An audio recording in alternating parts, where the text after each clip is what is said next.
Greetings, Space Monkeys! This is Shannon Perry coming to you from Oz9 HQ. We have a very special treat for you today.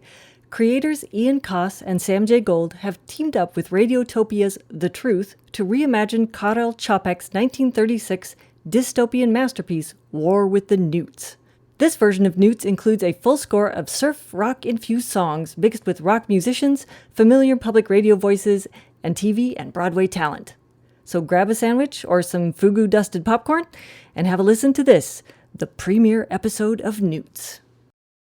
In 1936, a Czech writer named Karel Čapek published his final book. It was called War with the Newts. Newts, as in the amphibian. 2 years later, in October 1938, the German army occupied Czechoslovakia, and this same writer was declared public enemy number 2. 2 months after that, Karel Čapek was dead. This story is inspired by that final book, the one about Newts.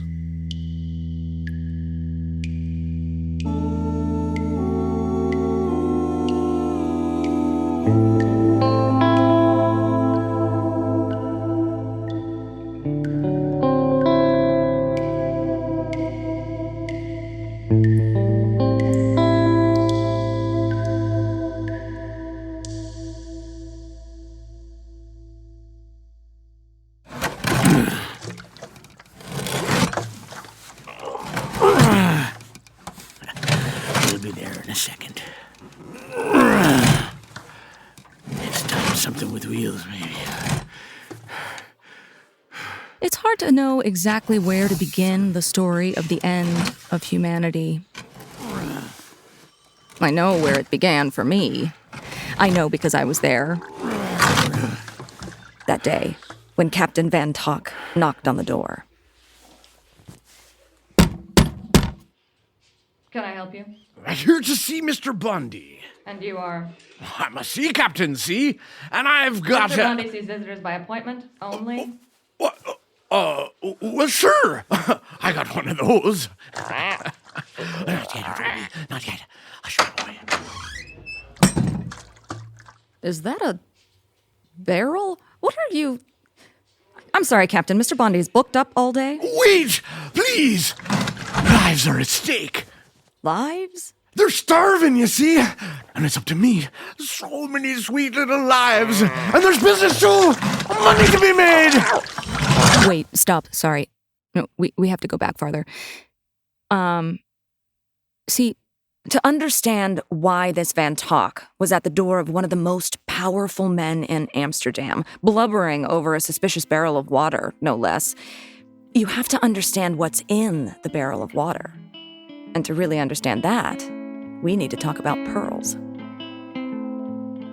So let's begin again with the story of Captain Van Tok and a little song I like to call, That Ain't No Devil, That's a Newt. 1, 2, 3, 4. Captain Van Tok sailed from Amsterdam. Thought he found a newt, but it is much more like a man. Captain Van Tok went in search of pearls. Thought he'd change his life, but in the end he changed the world.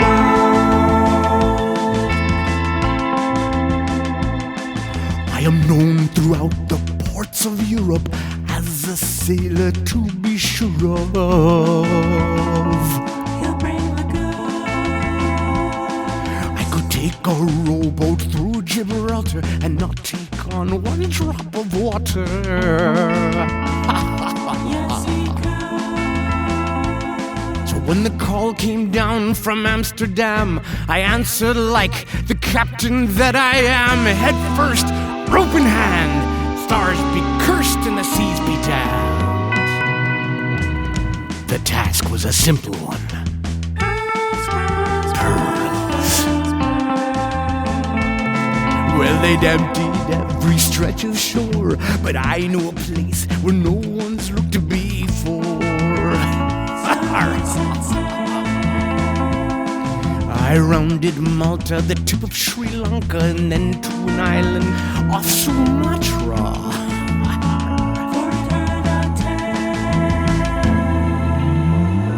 The tale goes like this. They say the island's cursed. Cursed.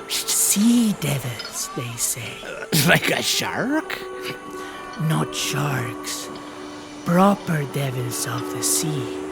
They roam the shore lying in wait. Ain't no man set foot there comes back alive. Then ain't nobody found them pearls yet.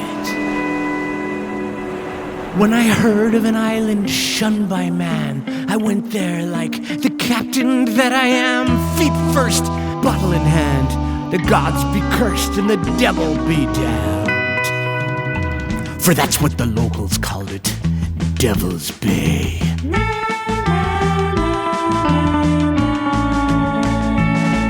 So the captain stepped ashore. I was looking for an oyster I could open with my knife. But he found something more. It came out of the water and I saw it was a lie. What was that? Show yourself. Well, that ain't no devil. That's a newt. It was 3 feet tall and coming closer, and in one hand it held an oyster. But it was sealed. Just then I realized my luck, for it had no tool with which to shuck his meal. So they made a deal. I pried the thing open, and inside was the most amazing pearl. But that newt didn't care about no pearls. He slurped up his dinner and chucked the thing. And that's when his friends showed up. Dozens of them. When I saw that this could be my chance, I seized it like the captain that I am. Line up, you boys and girls. You get the goop, and I get the pearls. There you go, Sonny. Everyone gets a turn. Feast with your father. And that's pretty much how it went. Until along came a shark. And the newt was like a child. I saw the look of panic as it spread across his face. Cause it had nowhere to hide. He couldn't leave the water and he couldn't swim away. So the captain took his knife. I took a swig of whiskey and I dove into the fray. And saved the newt's life. I killed the shark and sent it to the bottom of the bay.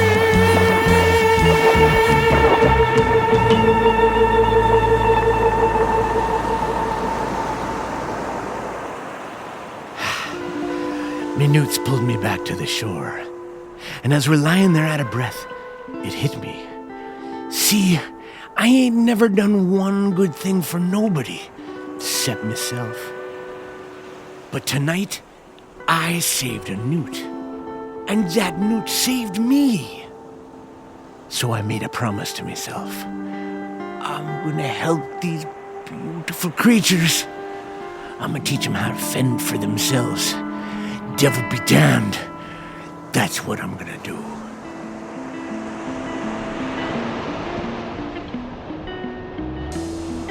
Van Tok really meant it. And he got to work straight away. All right, gather round, boys. See this here? This is a knife. Oh, don't be scared.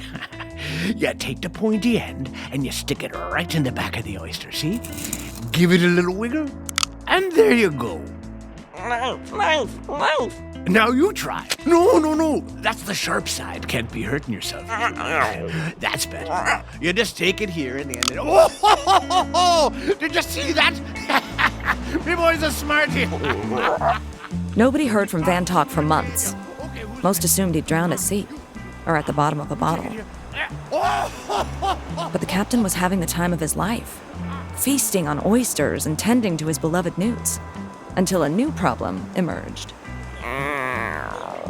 Once the captain scared off all the sharks, the newt population grew and grew and grew.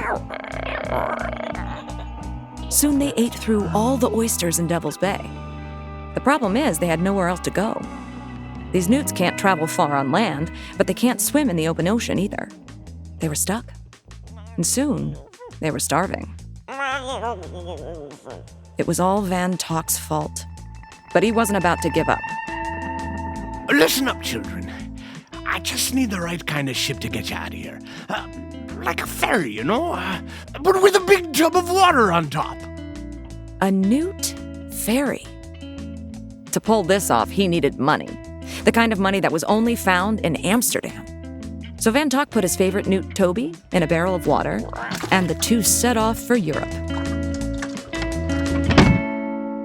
Captain Van Tock sailed to Amsterdam, brought along a newt, but it was much more like a man. Captain Van Tock went in search of pearls, thought he changed his life, but in the end, he changed the world.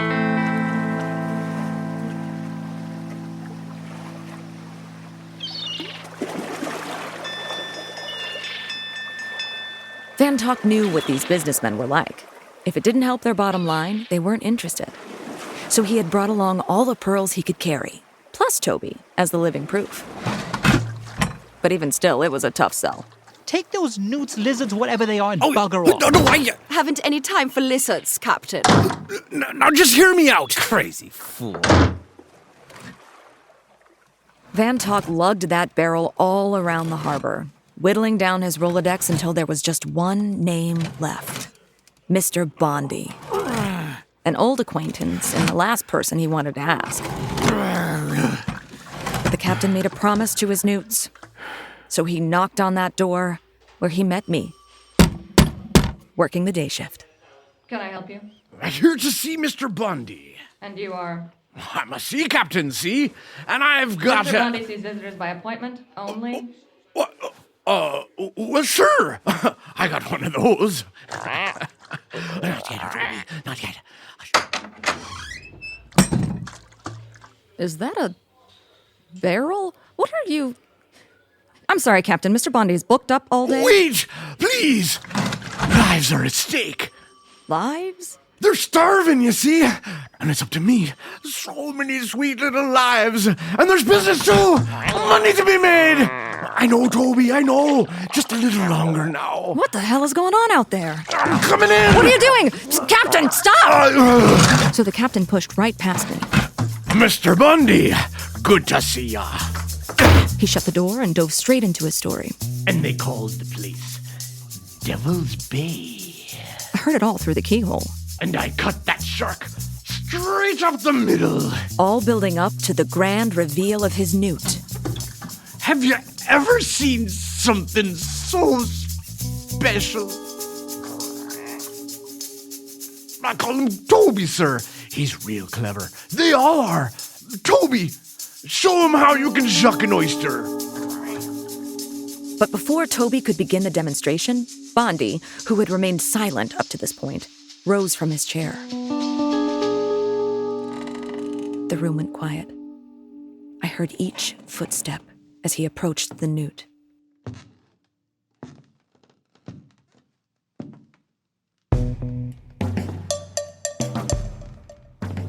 Now, there are 3 things you need to know about Mr. Bondy.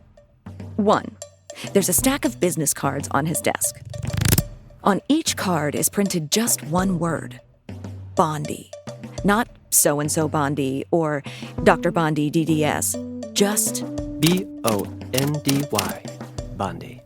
Though he'd never say so out loud, there is no doubt that he takes great pride in the fact that, within his world of maritime commerce, the name Bondy speaks for itself. 2. Though his business is the sea, Mr. Bondy has no love of water. In fact, dating all the way back to a traumatic childhood incident. Nonsense. What incident? The details of which he has worked tirelessly to keep secret. This shipping magnate has not set foot in or on any body of water larger than his solid copper bathtub. 3. Bondy's lack of aquatic acumen is more than made up for by his instincts in business. Just ask my competition. When other ships were powered by sails, Bondy's were powered by coal. By the time they caught up to coal, Bondi had already moved on to oil. He is relentless. He sees every angle. If there's money to be made, he'll make it. A deal to be had, he'll find it. Which is why the captain knew that Mr. Bondi was his Newt's last hope.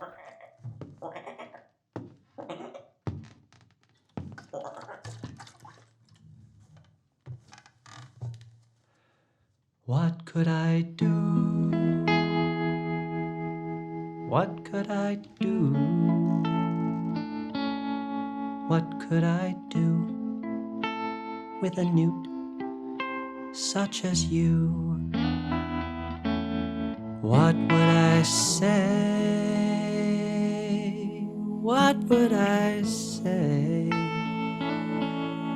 What would I say if the chance came my way?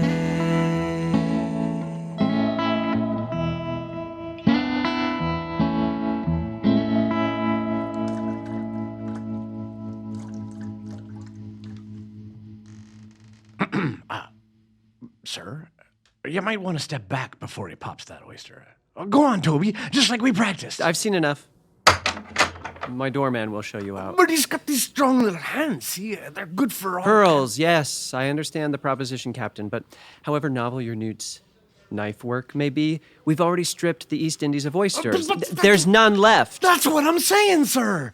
There's tons of oysters down there, just not any we can reach. But my boys know where to look. They can find them, grab them, and shuck them all on their own.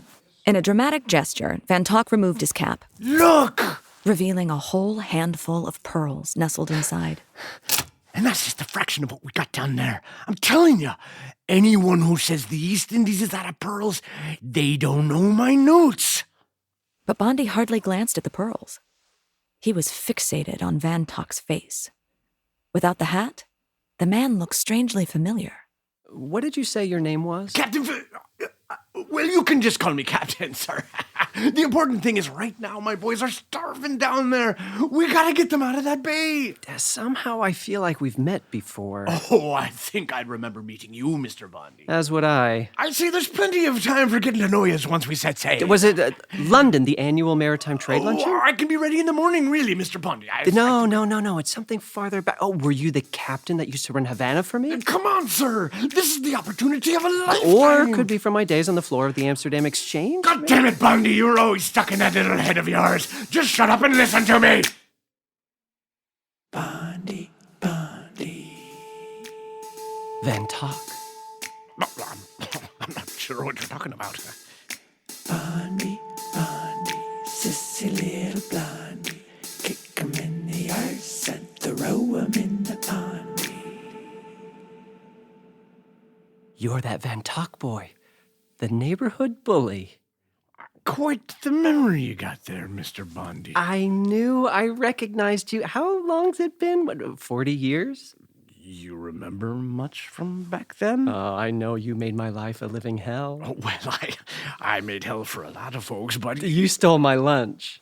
Only once in a while. Oh, every day. I never took your money, though. Oh, do you remember what you used to say to me? Bondi, sissy little blondie. Oh, what comes next? My memory's a little foggy on that one, sir. No, go on. Finish it.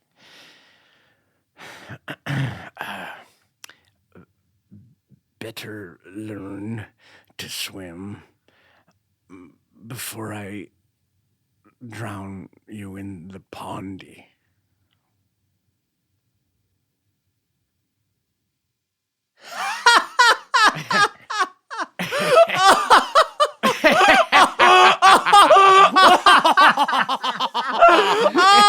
Oh, it's good to see you. You mean you ain't mad about that? Oh, it's been 40 years. I'm so thrilled to hear you say that, sir. That's why I came straight to you about this business operation. Oh, you did? Oh, them other folks wanted in, but I said, no, sirree. Me and Mr. Bundy, we go way back. We sure do. It's incredible. Oh, you said it. I mean, I'm so successful now, and you're this crazed, sniveling, nude-obsessed brute. What? Get out. But what about Now. I'm begging you, Mr. Bundy. Please. I'm just so worried about my Newts.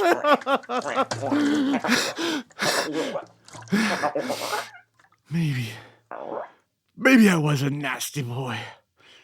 And maybe you don't need to forgive me for any of it. But me Newts, Mr. Bundy, they changed me. I'm trying to do something good. Take your pearls and go. Keep the pearls. I know it don't add up to my transgressions. But really, I am sorry.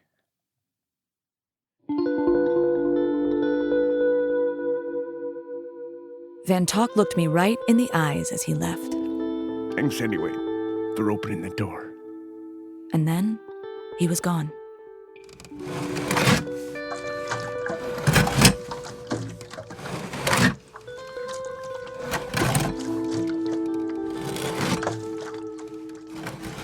I've replayed that day so many times I've lost count. I thought about it when pearls became as common as gumballs.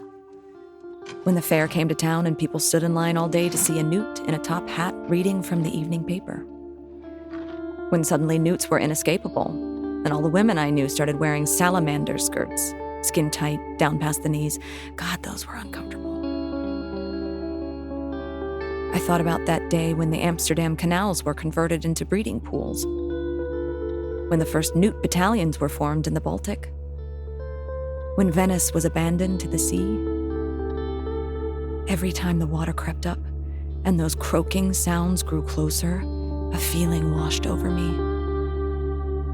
That if I hadn't opened that damn door, maybe none of this would have happened. Oh my God. These pearls must be worth 200,000 guilder alone. Or maybe it had to happen this way, and we're just the unlucky people who got to act it all out.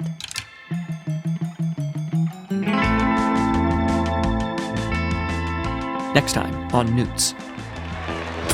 Good evening! Oh, good evening! Yes, Miss Lily. Is it true you met a real newt? Inspired by true events from my life, I give you Lovers on Pearl Island!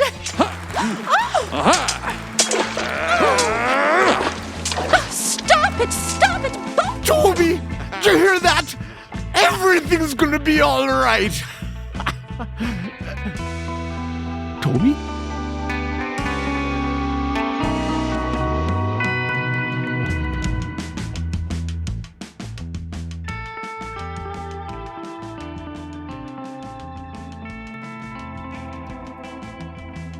Oh, holy heck. Y'all just leave me alone for a few weeks while I listen to the rest of the series.